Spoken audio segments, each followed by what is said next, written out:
بھائیو، جو تبلیغی جماعت کا نصاب ہے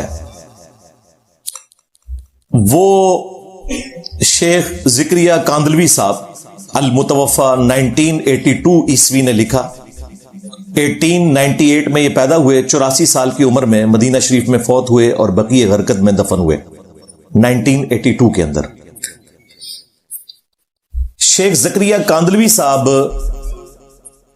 جو تبلیغی جماعت کے بانی ہیں، مولانا الیاس کاندلوی المتوفا 1944 عیسوی، جنہوں نے 1926 میں تبلیغی جماعت بنائی، یہ ان کے بھتیجے ہیں، اور انہوں نے دوسری شادی بھی ان کی بیٹی کے ساتھ کی ہے، اس اعتبار سے یہ داماد بھی ہیں مولانا الیاس کاندلوی صاحب کے۔ اور تبلیغی جماعت کے جو سب سے لانگسٹ پیریڈ تک امیر رہے مولانا انعام الحسن صاحب، 1966 سے لے کر 1995 تک آلموسٹ 30 سال، وہ ان کے داماد ہیں مولانا زکریا کاندلوی صاحب کے۔ شیخ الحدیث ہیں، بہت بڑے اسکالر تھے، اور المحند علی المفند مشہور کتاب جو ہے خلیل احمد سہارنپوری المتوفا 1927 عیسوی، ان کے شاگرد ہیں یہ، اور ان کے مرید بھی ہیں شیخ زکریا کاندلوی صاحب۔ فضائل اعمال میں انہوں نے خلیل احمد سہارنپوری صاحب کا باقاعدہ ذکر بھی کیا ہوا ہے۔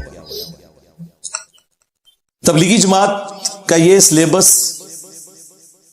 مکمل طور پر غلط نہیں، جہاں پر قرآن پاک کی آیات ہیں، احادیث ہیں جو صحیح الاسناد ہیں، وہ تو بالکل درست ہیں، لیکن جو ساتھ انہوں نے قصے کہانیاں ذکر کی ہیں اس کی وجہ سے بد عقیدگی پھیل رہی ہے۔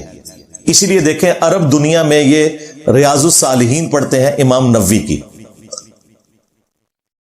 المتوفا 676 ہجری، آج سے آلموسٹ 800 سال پہلے وہ کتاب لکھی گئی، کمال کی کتاب ہے۔ لیکن عجم میں یہ اپنا نصاب پڑھتے ہیں، تبلیغی نصاب، جس کے کئی ایک چیپٹرز ہیں، فضائل اعمال جس میں فضائل ذکر، فضائل درود، فضائل حج، فضائل صدقات، یہ بھی الگ سے ایک بک ہے، حکایات صحابہ کے نام سے بھی ہے۔ یہ 5-6 کتابیں ہیں جو آپ کو رائے ونڈ میں بھی ملیں گی اور باقی جگہوں کے اوپر بھی۔ یہ ان کا سلیبس ہے۔ کام تو بہت اچھا کر رہے ہیں، نبیوں والا کام ہے، بشرطے کہ نصاب بھی نبیوں والا ہو۔ اس امت کی تو پرائمری رسپانسبلٹی ہے، کنتم خیر امت اخرجت للناس تأمرون بالمعروف وتنہون عن المنکر وتؤمنون باللہ۔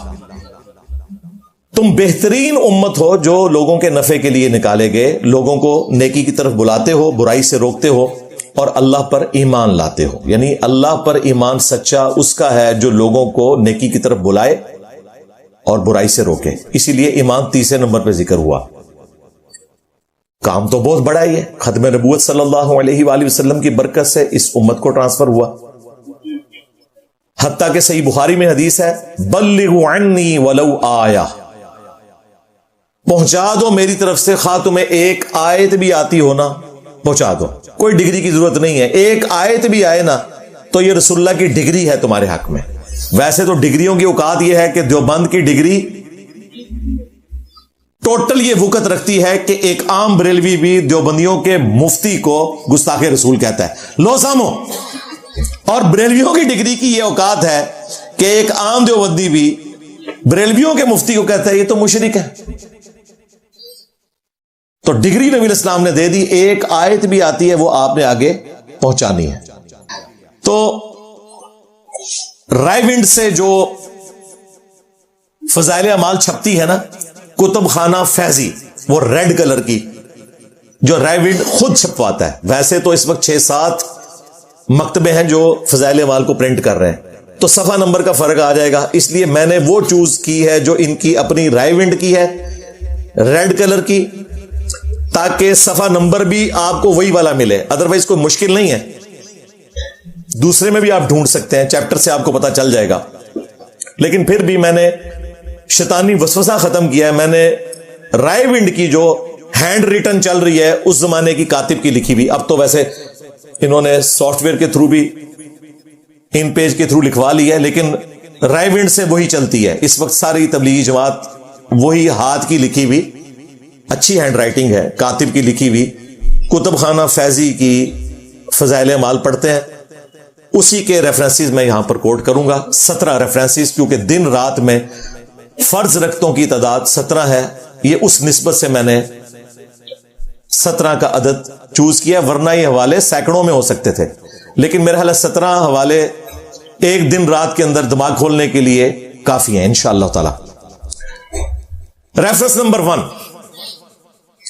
پیج نمبر 8 نمبر پیج پہ تمہید میں وہ لکھتے ہیں کہ سفر 1357 ہجری میں بمطابق 1938 جب ان کی عمر 40 سال تھی شیخ زکریا کاندلوی صاحب کی، تو کہتے ہیں اس وقت مجھے موقع ملا، ویسے تو میرے چچا جان جنہوں نے تبلیغی جماعت بنائی الیاس کاندلوی صاحب مجھے عرصہ دراز سے کہہ رہے تھے کہ کوئی سلیبس تیار کرو، تم شیخ الحدیث ہو، تبلیغی جماعت کے لیے کوئی کتاب ایسی لکھ دو کہ جو وہ پڑھا کریں۔ تو کہتے ہیں کہ سفر 1357 بمطابق 1938 میں ایک مرض کی وجہ سے دماغی کام سے روک دیا گیا۔ وہ کہتے ہیں مجھے کوئی ایسی بیماری لگ گئی کہ ڈاکٹر نے کہا کہ آپ نے دماغی کام کوئی نہیں کرنا۔ کون سا کام؟ دماغی۔ دیوبند دماغ بند۔ تو انہوں نے کہا اب دماغ تو میرا ہو گیا بند، تو اب میں دیوبندیوں کے لیے کام کر سکتا ہوں۔ اب جملے دیکھیں، وہ کہتے ہیں مجھے کام سے روک دیا، دماغی کام سے، تو میں نے کہا کہ میں اب ان خالی ایام کو اس بابرکت مشغلے میں صرف کروں کہ یعنی کتاب لکھ دوں جو کئی سالوں سے نہیں لکھ سکا۔ پھر اگلے جملے اتنے زبردست ہے، وہ کہتے ہیں اگر میرے یہ اوراق پسند خاطر نہ بھی ہوئے تب بھی میرے خالی ایام تو اس مشغلے میں کٹ ہی جائیں گے۔ اس بندے نے اتنی کیجول کتاب لکھی ہے، جب دماغی کام سے اسے روک دیا گیا اس نے کہا چلو یار اب میں فارغ ہوں، اب میں دیوبند دماغ بند کے لیے کتاب لکھ دوں۔ اور یہ سٹارٹ میں لکھا ہے اس بندے نے خود، یہ نہ کہ میں نے گن پوائنٹ پہ لکھوایا، یہ ویسے اس بندے کی ایمانداری ہو سکتا ہے اس کی وجہ سے اس کی بخشش ہو جائے کہ اس نے سٹارٹ ہی میں بتا دیا ہے کہ میری دماغی حالت ٹھیک نہیں، ہاں جو کچھ میں لکھ رہا ہے اپنی ذمہ داری سے پڑھو۔ تو تبلیغی جماعت والوں کا بھی کام ہے کہ اس کے بعد جو کچھ لکھا ہوا ہے اپنی ذمہ داری کے اوپر پڑھیں۔ ہمیں قرآن میں اللہ نے حکم دیا ہے وَلَا تَقْفُ مَا لَيْسَ لَكَ بِهِ عِلْمٌ إِنَّ السَّمْعَ وَالْبَصَرَ وَالْفُؤَادَ كُلُّ أُولَٰئِكَ كَانَ عَنْهُ مَسْئُولًا۔ اے انسان کسی چیز کی پیروی اس وقت تک مت کر جب تک کہ تجھے اس کے بارے میں ڈیفینیٹ علم حاصل نہ ہو جائے۔ بے شک کان، آنکھ اور عقل، دل ہو یا دماغ، اس کے بارے میں پوچھا جائے گا استعمال کیوں نہیں کیا۔ اور شیخ زکریا کاندلوی صاحب کہہ رہے ہیں دماغی کام سے روک دیا گیا، تو میں نے کہا کہ میں پھر یہ کام کر لوں۔ ریفرنس نمبر 2، پیج نمبر 560 پر فضائل اعمال کے، وہ کہتے ہیں کہ امام ابو حنیفہ رحمۃ اللہ علیہ کو اللہ تعالیٰ نے صاحب کشف بنایا تھا۔ وہ جب کسی کو وضو کرتا ہوا دیکھتے تھے نا تو انہیں اس شخص کے گناہ بھی دھلتے ہوئے نظر آ جاتے تھے، حتیٰ کہ یہ پتا چل جاتا تھا کہ یہ گناہ کبیرہ کر کے آیا ہے، صغیرہ کر کے آیا ہے، کوئی مستحب چھوڑ کر آیا ہے، یا کوئی خلاف اولا چیز چھوڑی ہے، کوئی مکروہ کام کیا ہے۔ پھر وہ لوگوں کو بتا بھی دیتے تھے کہ آج تو نے فلاں کام کیا ہے، توبہ کر۔ اور یہ صرف شیخ زکریا کاندلوی نہیں، مفتی تقی عثمانی صاحب نے درس حدیث کے اینڈ پہ ختم بخاری پہ یہ واقعہ سنایا ہے، لو سامو۔ وہ اسی لیے کہ آنکھوں سے دیکھ رہے تھے کہ وہ اس میں جو ہے گناہوں کی گندگیاں بہ رہی ہے، تو انہوں نے کہہ دیا کہ مائع مستعمل ناپاک ہے۔ مفتی اعظم پلانٹ ارتھ دیوبند تقی عثمانی صاحب یہ سنا چکے ہیں واقعہ۔ اب صحابہ کرام کو تو اس قسم کا کوئی کشف حاصل نہیں تھا کہ وہ ایک دوسرے گناہ دھلتے ہوئے دیکھ لیتے۔ اور دیکھیں اس نے کتنا خطرناک کھیل کھیلا، اپنے بابے کی شان بیان کرنے کے لیے اتنا بڑا جھوٹ گھڑا جو اللہ تعالیٰ پر بھی جا کے جھوٹ چسپاں ہو جائے گا۔ اللہ تعالیٰ ستار العیوب ہے، گناہوں پر پردے ڈالنے والا۔ کیا اللہ اپنے بندوں کے گناہ دھلتے ہوئے کسی دوسرے بندے کو دکھائے گا؟ اور اس سے بڑی بات بتاؤں، آپ کے دل جھوم اٹھیں گے۔ صحیح بخاری اور صحیح مسلم دونوں میں حدیث ہے، قیامت والے دن اللہ تعالیٰ اپنے گناہگار بندے کو اپنے قریب کرے گا جیسا کہ اس کی شان کے لائق ہے، اس کی ہم تمثیل بیان نہیں کر سکتے۔ پھر اس پہ یوں پردہ ڈال لے گا اور پھر اس سے سرگوشی میں باتیں کرے گا تاکہ باقی لوگ نہ سنیں۔ اللہ تعالیٰ فرمائے گا تو نے فلاں گناہ کیا دنیا میں, وہ کہے گا یا اللہ کیا, فلاں کیا, فلاں. اللہ تعالیٰ اس کے گناہ گنواتا جائے گا اور وہ اقرار کرتا جائے گا, اور بخاری مسلم کے الفاظ ہیں, دل میں سوچ رہا ہوگا لو مارا گیا میں آج. اللہ تعالیٰ اینڈ پہ فرمائے گا میں نے دنیا میں تیرے گناہوں پر پردہ رکھا تھا نا, آج بھی پردہ رکھوں گا اور تیرے گناہوں کو میں نے بخش دیا. قیامت کے دن بھی اللہ تعالیٰ اہل ایمان کے گناہوں کو لوگوں پر عیاں نہیں کرے گا. اور تم کہہ رہے ہو کہ امام حنیفہ لوگوں کے گناہ دھلتے ہوئے دیکھتے تھے, جھوٹ, فراڈ. اس سے بڑھ کر بخاری اور مسلم میں حدیث ہے, رسول اللہ نے فرمایا صلی اللہ علیہ وآلہ وسلم, دیکھو تم میرے پاس مقدمہ لے کر آتے ہو, تم میں سے کوئی چرب زبان ہوتا ہے اور زبان کی تیزی کی وجہ سے یوں لگتا ہے کہ وہ حق پر ہے اور میں اس کے حق میں فیصلہ بھی کر دیتا ہوں. مجھے نہیں پتا کہ اس کے دل میں کیا ہے, جو کچھ سامنے ہے میں اس کے اوپر فیصلہ کر دیتا ہوں. یاد رکھنا اگر میں نے تمہارے حق میں فیصلہ کر دیا تب بھی اگر تم حق پر نہ ہوئے تو میرے فیصلے کے باوجود آگ کا ٹکڑا یہاں سے لے کر جا رہے ہو. حالانکہ رسول اللہ نے فیصلہ کر دیا کہ یہ حق پر ہے, لیکن وہ حق پہ نہیں تھا, چرب زبانی سے اس نے نبی کو قائل کر لیا اور حضور نے اس کے حق میں فیصلہ کر دیا. اس کے باوجود وہ آگ کا ٹکڑا لے کر جا رہا ہے. کیوں؟ نبی کو دھوکہ دے سکتا ہے, اللہ کو نہیں دے سکتا. سورہ توبہ میں یہی تو ہے کہ اے نبی یہ منافقین جو بہانے بنا رہے ہیں آپ کو تو راضی کر لیں گے, اللہ کو کیسے راضی کریں گے. ہاں, کعب بن مالک کی توبہ کا واقعہ جو بخاری مسلم میں آیا ہے, اس میں کعب بن مالک کہتے ہیں میں نے بھی ارادہ کیا کہ حضور سے بہانہ کروں کیونکہ اتنی بھیڑ میں حضور کو پتہ نہیں چلنا تھا, لیکن مجھے خطرہ ہوا بعد میں اللہ تو بتا دے گا. صحابہ کرام کا یہ عقیدہ تھا. ریفرنس نمبر 3 پیج 484 پر کہتے ہیں جی شیخ ابو یزید قرطبی فرماتے ہیں کہ میں نے ایک شخص کے بارے میں سنا کہ اسے جنت اور دوزخ کا کشف ہو جاتا ہے, وہ دنیا میں بیٹھ کے بتا دیتا ہے کون جنتی ہے اور کون جہنمی. اور کہتے ہیں یہ بات بھی میں نے سن رکھی تھی, سن سنا کے سننی, ٹنی پڑھ پڑھا کے سننی نہیں, کہ 70,000 دفعہ اگر کوئی شخص اپنی زندگی میں لا الہ الا اللہ پڑھ لے اور سٹور کر کے رکھ لے, قیامت والے دن اس کی مغفرت ہو جائے گی. بلکہ اگر وہ ٹی سی ایس کروا دے کسی بھی رشتہ دار کو, اس کی بھی بخشش ہو جائے گی. کہتے ہیں میں نے ایک نصاب پڑھ کے اپنی بیوی کے لیے رکھا ہوا, اپنے رشتہ داروں کے لیے, اور کہتے ہیں میں نے کئی ریزرو 70,000 کے نصاب رکھے ہوئے تھے. پچھلے دنوں جب خادم رضوی صاحب فوت ہوئے تھے, طارق جمیل صاحب نے ویڈیو میں کہا کہ میں نے ایک نصاب 70,000 کا پڑھوا کے خادم رضوی صاحب کو بخشا ہے. وہ ادھر سے ہی انہوں نے بخشا ہوا تھا, طارق جمیل صاحب نے. اب شیخ زکریا کاندلوی صاحب ان بزرگوں کے بارے میں لکھتے ہیں کہ انہوں نے اس نوجوان کو جسے کشف ہوتا تھا اسے کھانے پہ بلایا, تو کھانا کھاتے ہوئے اس نے اچانک چیخ ماری اور رونا شروع کر دیا اور کہا کہ میری ماں کو فرشتے جہنم کی طرف لے کے جا رہے ہیں. دنیا میں بیٹھ کے, نبی نہیں, صحابی نہیں, تبع تابعی نہیں, یہ کوئی 7ویں 8ویں صدی ہجری کا واقعہ ہے. تو وہ قرطبی صاحب کہتے ہیں میں نے دل میں نا جو 70,000 ایک نصاب پڑھ کے رکھا وطن لادہ سے, اس پہ مور لگائی, اسی ٹائم ٹی سی ایس کر دیا اس کی ماں کو, یعنی کہ سال ثواب کر دیا.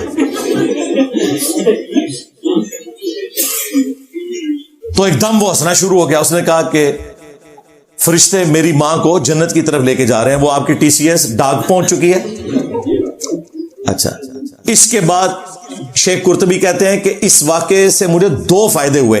ایک تو مجھے یہ پتا چل گیا کہ 70,000 والی بات درست ہے, چیک ہو گئی, اور دوسرا یہ پتا چلا کہ یہ جو بزرگ ہیں, نوجوان لڑکا جو روحانی بزرگ ہیں, ان کی بزرگی بھی جسٹیفائی ہوگی کہ واقعی میں نے تو دل میں صالح ثواب کیا تھا اور وہ سب کچھ ہو گیا. اب مجھے بتائیں جن لوگوں کا انٹلیکچوئل لیول یہ ہے کہ ایک بندے کی ایکٹنگ کرنے کے اوپر جو پتہ نہیں واقعہ ہے بھی ہے نہیں, قرآن و سنت کی تصدیقات اس کو تسلیم کر لیتے ہیں. بھئی کسی حدیث میں نہیں آیا کہ 70,000 دفعہ لا الہ الا اللہ پڑھنے سے کسی کی مغفرت ہو جائے گی. بالکل جھوٹ کہانی, اور نہ اس دنیا میں بیٹھ کے کوئی آخرت کی خبر دے سکتا ہے. ختم نبوت کے بعد یہ دروازہ بند ہو چکا ہے. پہلے غیر انبیاء کو کشف الہام ہو جایا کرتا تھا, اس کے اوپر میری تفصیلی ویڈیوز ریکارڈ ہے, لیکن ختم نبوت کی وجہ سے دروازہ بند کر دیا گیا تاکہ غلام احمد قادیانی دجال یا اس کی طرح کا کوئی اور دجال یہ دعویٰ نہ کرے کہ میرا کوئی ڈائریکٹ رشتہ ہے. ریفرنس نمبر 4 پیج 427 پر.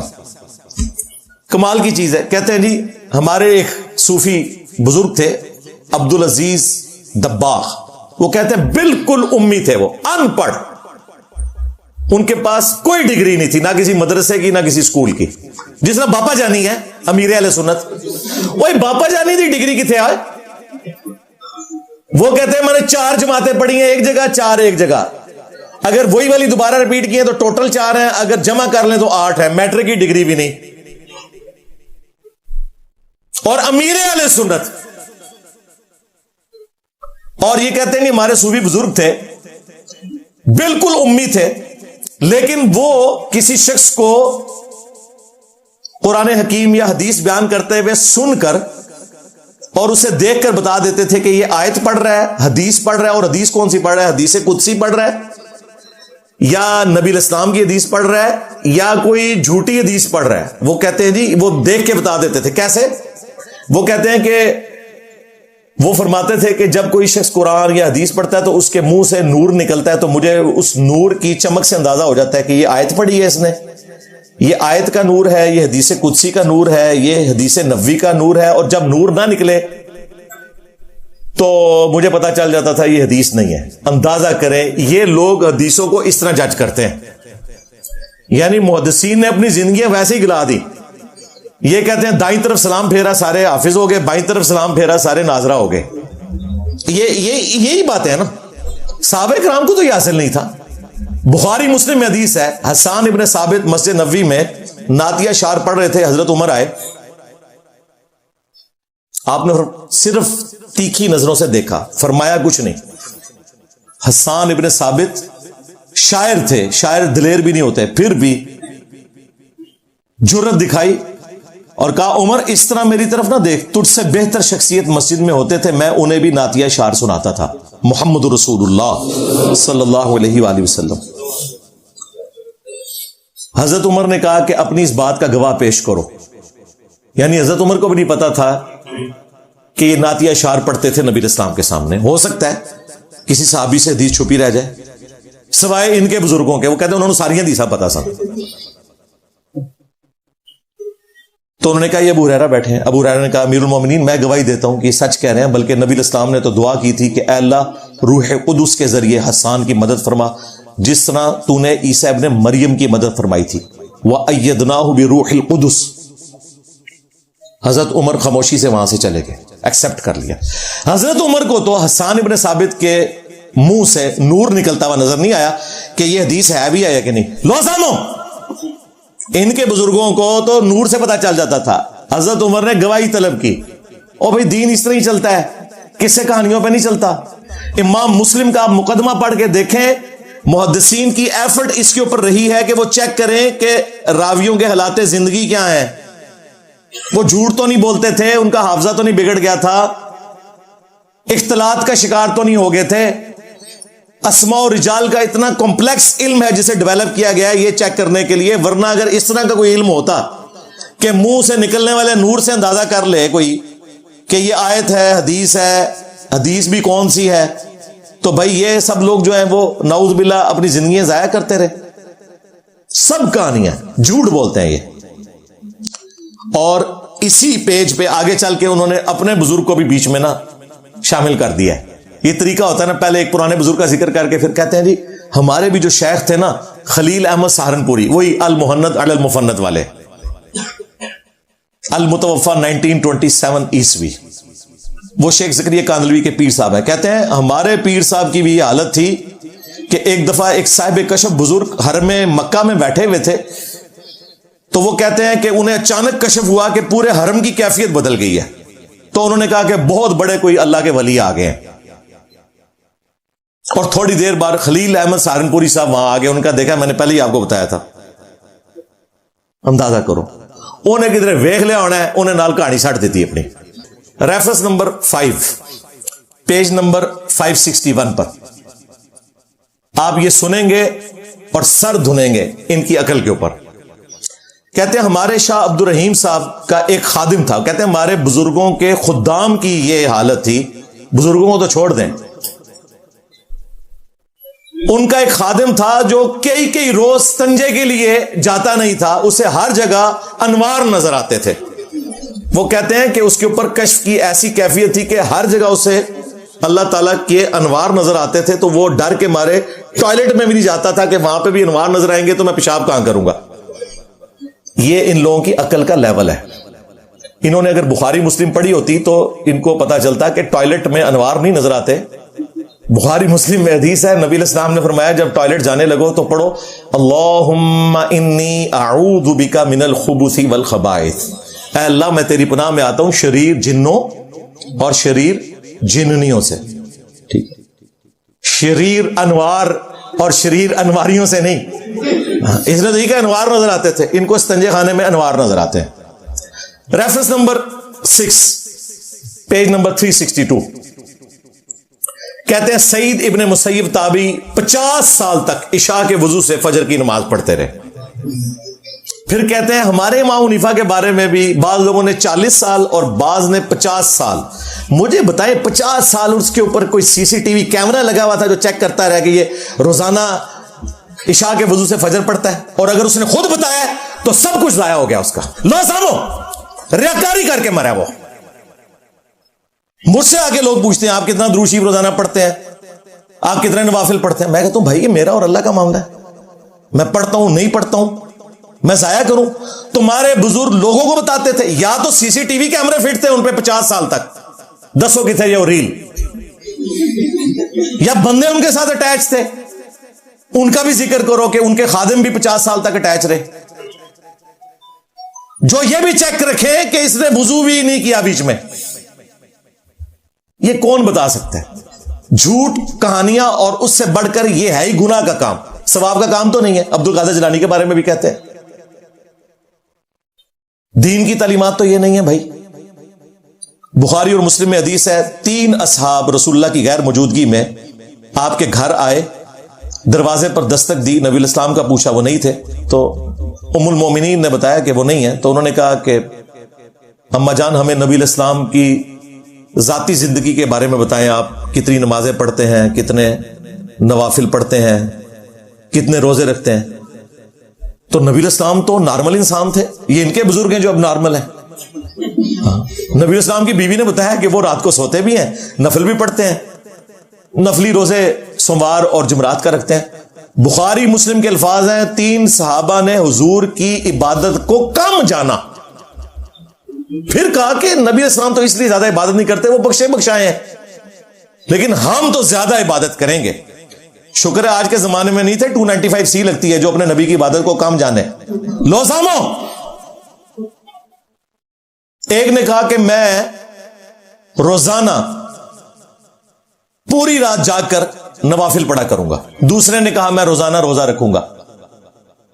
تیسرے نے کہا کہ میں شادی نہیں کروں گا, شادی کی وجہ سے بندہ مصروف ہو جاتا ہے, تو میں اللہ اللہ کروں گا. یہ 3 اصحاب اپنے اپنے خیالات کا اظہار کر کے چلے گئے. واپسی پر نبی صلی اللہ علیہ وآلہ وسلم کو ان کی بیوی نے بتایا کہ یہ آپ کے 3 اسٹوڈنٹ آئے تھے, تو یہ کارنامہ وہ کر کے گئے ہیں. نبی علیہ السلام کو غصہ آیا, آپ نے فرمایا کہ بلاؤ ان کو. بلایا گیا, آپ نے فرمایا اللہ کی قسم میں تم سے زیادہ اللہ کا خوف رکھنے والا ہوں.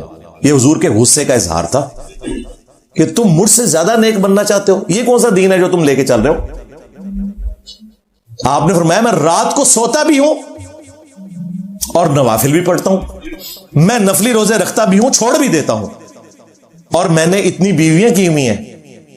من رغب عن سنتی فلیس منی, جس نے میری سنت کو چھوڑ دیا, میرے طریقے کو چھوڑ دیا, اس کا مجھ سے کوئی تعلق نہیں. میرا یہ طریقہ نہیں ہے کہ روزانہ روزہ رکھو, پوری رات جا کر عبادت کرو اور شادی نہ کرو. یہ میرا طریقہ نہیں ہے. جس نے میرے طریقے کو چھوڑ دیا اس کا مجھ سے کوئی تعلق نہیں. اور مزے کی بات, اس حدیث کے اوپر امام بخاری نے باب باندھ کر تصوف کا گلا کاٹ دیا ہے. انہوں نے کہا عبادت میں غلو کرنا مکروہ ہے اور بدعت ہے. امام بخاری نے تمہارے صوفیوں کو بدعتی لکھا ہے. جتنے 40 سال تک عشاء کے وضو سے فجر کی نماز پڑھتے رہے, امام بخاری نے وڈ کے پرے مارے تھوڑے سارے بزرگ. اب پتہ چلا یہ کتابوں کا دین ہے. مرنے سے پہلے اے مسلمان کر لے اس پہ غور, کتابوں کا خدا اور ہے بابوں کا خدا، اور اگرچہ بابے بھی اسی خدا کو مانتے تھے لیکن کتابوں والی تعلیمات کے مطابق نہیں مانتے تھے۔ ریفرنس نمبر 7 پیج نمبر 360 پہ لکھتے ہیں کہ ایک سید صاحب 12 دن تک ایک وضو سے ساری نمازیں پڑھتے تھے۔ کتنے دن؟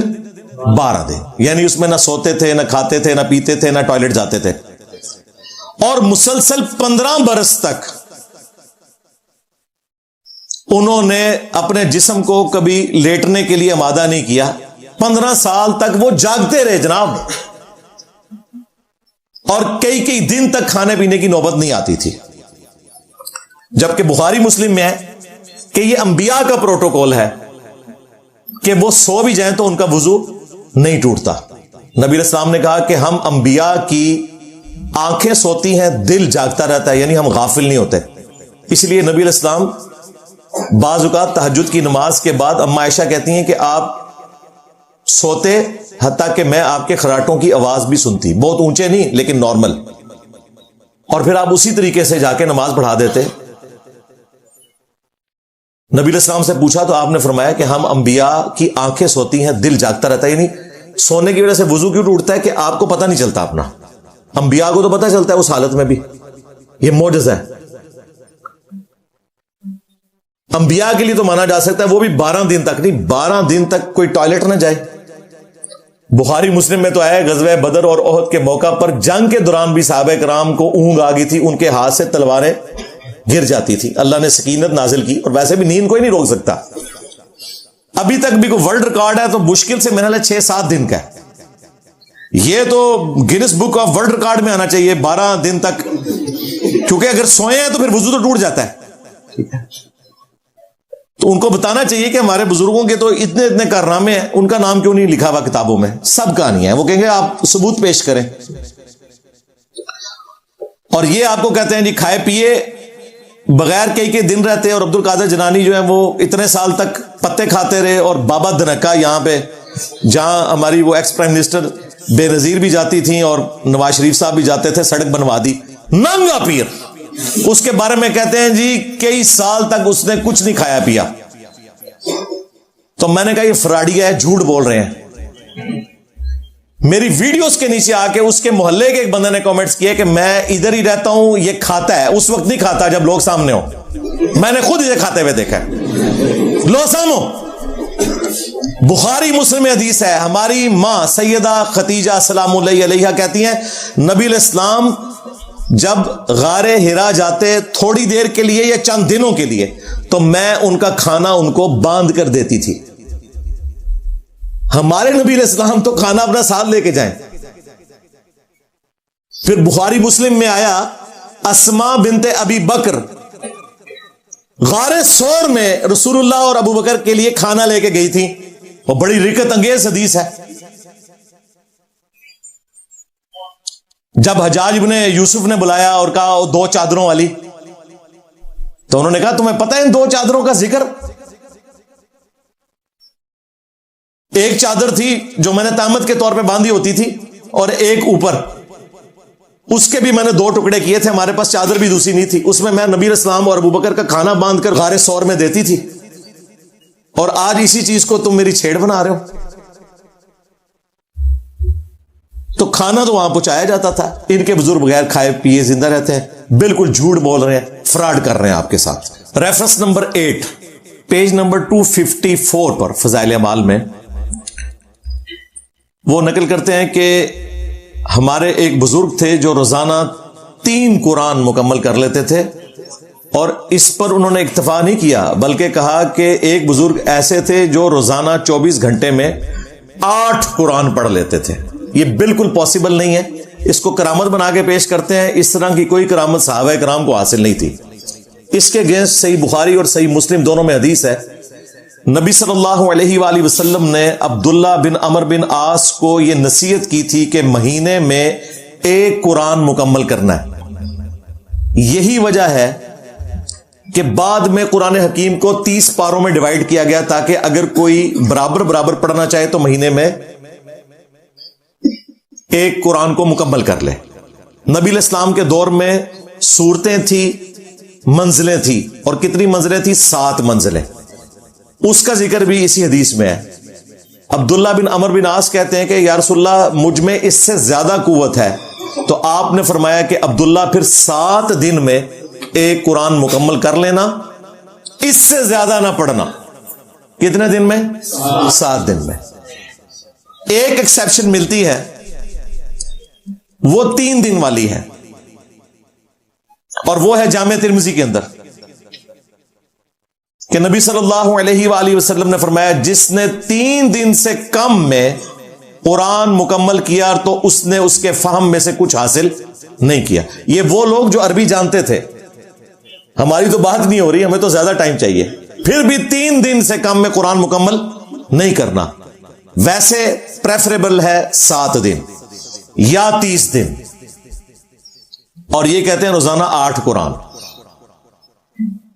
بخاری اور مسلم میں حدیث موجود ہے, متفق علیہ ہے. نبی اسلام نے فرمایا تم میں سے کسی میں استطاعت ہے کہ ایک رات میں 1/3 قرآن پڑھ لے, 1/3 of Quran.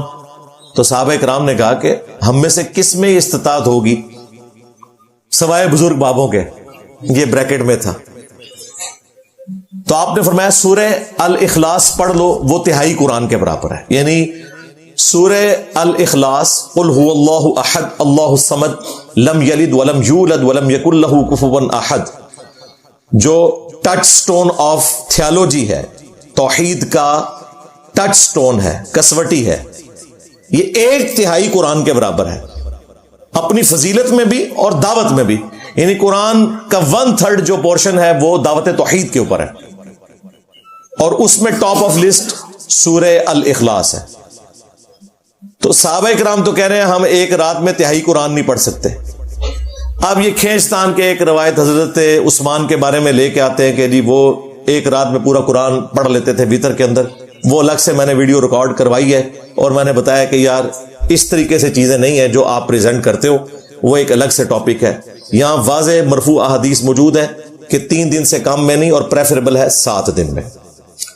Reference number 9 page number 180 پر شیخ زکریا کاندلوی صاحب کہتے ہیں کہ میرے والد نے مجھے خود بتایا, اور گھر کی جو بوڑھیاں ہیں انہوں نے بھی مجھے بتایا میرے ابا کے بارے میں کہ جب ان کا دودھ چھڑایا گیا تو پاؤ سپارہ حفظ کر چکے تھے. دودھ 10 سال کی عمر میں نہیں چھڑایا گیا, دودھ چھڑانے کی عمر ہے 2 سال, جب بچہ بولنا بھی نہیں سیکھتا صحیح طریقے سے فلوئنٹ. اور چلیں اگر فقہ حنفی میں ہے تو 2.5 سال کر لیں, اس سے زیادہ نہیں ہے. ہو سکتا ہے آپ کہیں کہ نہیں وہ بعد میں جو بچے دودھ پیتے ہیں وہ والا چھڑایا گیا تھا. نہیں, انہوں نے ساتھ کلیئر کیا ہے. انہوں نے کہا جب دودھ چھڑایا گیا یعنی 2 سال کی عمر میں پاؤ سپارہ حفظ ہو چکا تھا, اور 7 سال کی عمر میں انہوں نے حفظ کر لیا تھا پورا قرآن. اب اس قسم کی باتیں جب یہ کرتے ہیں تو اس کا مذاق بنے گا, یہ پاسبل نہیں. صحابہ کرام کے پاس تو یہ کوالٹی موجود نہیں تھی کہ ان کے بچے دودھ پیتی عمر میں قرآن کا کچھ حصہ حفظ کر لیں. بلکہ انہوں نے تو لحاظ کیا ہے, عبد القادر جیلانی کے بارے میں تو آتا ہے کہ ماں کے پیٹ میں انہوں نے 14 سپارے یاد کر لیے ہوئے تھے. اس کا تو یہ مذاق اڑاتے ہیں. تو بھائی وہ بڑے لیول کی چھوڑتے ہیں, آپ تھوڑی چھوٹی لیول کی چھوڑتے ہیں, ویسے دونوں چھوڑ ہی رہے ہیں. ہاں پیغمبر کا معجزہ ہے سورہ مریم میں کہ حضرت عیسیٰ ابن مریم کو اللہ تعالیٰ نے یہ معجزہ دیا تھا کہ پیدائش کے بعد شیر خارگی کی عمر میں وہ بول اٹھے جب سیدہ مریم نے ان کی طرف اشارہ کیا, اور وہ معجزہ تھا ظاہر ہے. انہوں نے کہا کہ میں اللہ کا بندہ ہوں, اللہ تعالیٰ نے مجھے نبی بنایا ہے, اس نے مجھے کتاب دی ہے, اور مجھے میری ماں کے ساتھ حسن سلوک کرنے کا حکم دیا ہے. سلام ہو مجھ پر اس دن جس دن میں پیدا ہوا, جس دن میں مروں گا, اور جس دن میں دوبارہ اٹھایا جاؤں گا. یہ عیسیٰ ابن مریم کا معجزہ ہے. وہ کہتے ہیں نہیں جی اس امت میں بھی جو بزرگوں کو ملتا ہے وہ نبی اسلام کے معجزات کا حصہ ہے, اس سے ہم ایکسٹراپولیٹ کر سکتے ہیں. ہم کہتے ہیں رک جائیں ادھر, اچھا بتاتے ہیں تجھے.